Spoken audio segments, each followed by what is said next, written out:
പ്രതി മലയാളിയാണ് എന്നുള്ള സൂചനകൾ ലഭിക്കുന്നുണ്ട്. കൊല്ലത്ത് നിന്നാണ് പിടികൂടിയത് എന്നുമുള്ള വിവരങ്ങൾ വരുന്നു. ഇദ്ദേഹത്തെ തിരുവനന്തപുരത്തേക്ക് എത്തിച്ചിട്ടുണ്ടോ? മറ്റ് നടപടിക്രമങ്ങൾ ഹരി പറഞ്ഞതുപോലെ തന്നെ ആയിരിക്കില്ലേ? തീർച്ചയായിട്ടും രേഷ്മ, പ്രതിയെ കൊല്ലത്ത് നിന്ന് പിടികൂടി ഇങ്ങോട്ടേക്ക് എത്തിച്ചിട്ടുണ്ട്.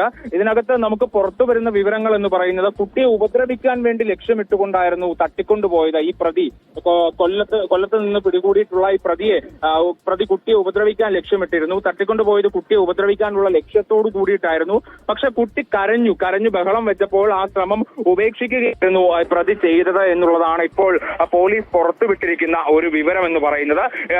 ബാക്കി കാര്യങ്ങളെ കുറിച്ചൊക്കെ എന്തായാലും വൈകുന്നേരത്തിനുള്ളിൽ തന്നെ പോലീസ് കാര്യങ്ങൾ വ്യക്തമാക്കും എന്നാണ് കരുതുന്നത്. എന്തായാലും കുട്ടിയെ തട്ടിക്കൊണ്ടുപോയതിന്റെ ഉദ്ദേശം എന്തായിരുന്നു എന്നുള്ളതായിരുന്നു നമ്മൾ കഴിഞ്ഞ ദിവസങ്ങളിലൊക്കെ തന്നെ ചർച്ച ചെയ്തിട്ടുള്ള കാര്യം.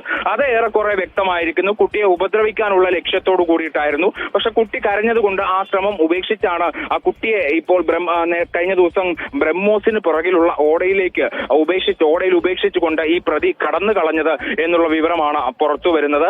എന്തായാലും പക്ഷെ ആ 19 മണിക്കൂറോളം പ്രതി എവിടെയാണ് കുട്ടിയെ സൂക്ഷിച്ചത് എന്നൊക്കെയുള്ള കാര്യത്തിൽ ഒരു വ്യക്തത വരേണ്ടിയിരിക്കുന്നു. പോലീസിന്റെ ഭാഗത്തു നിന്ന് തന്നെ ആ വ്യക്തത ഉണ്ടാകുമെന്നാണ് നമ്മൾ കരുതുന്നത്.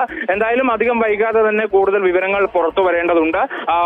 ഏതൊക്കെ ഘടകങ്ങളാണ് ഈ അന്വേഷണത്തിൽ പോലീസിനെ സഹായിച്ചത് എന്നുള്ളതിൽ കൂടി ഒരു വ്യക്തത വരേണ്ടതുണ്ട്. CCTV ദൃശ്യങ്ങളാണോ, ഫോറൻസിക് പരിശോധനയാണോ, ഫിംഗർ പ്രിന്റ് രേഖകളാണോ എന്നൊക്കെയുള്ള കാര്യങ്ങളിലാണ് ഇത്തരത്തിൽ വ്യക്തത വരേണ്ടതുള്ളത്. എന്തായാലും കുട്ടിയെ തട്ടിക്കൊണ്ടുപോയതിന്റെ ലക്ഷ്യം വളരെ കൃത്യമായി പോലീസ് വെളിപ്പെടുത്തിയിട്ടുണ്ട്.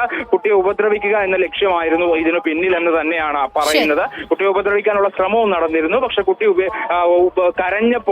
കരഞ്ഞു നിലവിളിച്ചപ്പോഴാണ് ഈ ശ്രമം ഉപേക്ഷിക്കുന്ന നിലയിലേക്ക് എത്തുകയും പിന്നീട് കുട്ടിയെ ഓടയിലേക്ക്, അതായത് കുട്ടിയെ നമ്മൾ പോലീസ് കണ്ടെത്തിയ ആ സ്ഥലത്ത് നിന്ന് കുട്ടിയെ ലഭിക്കുന്നത് ഈ പ്രതി അവിടെ ഉപേക്ഷിക്കുകയായിരുന്നു.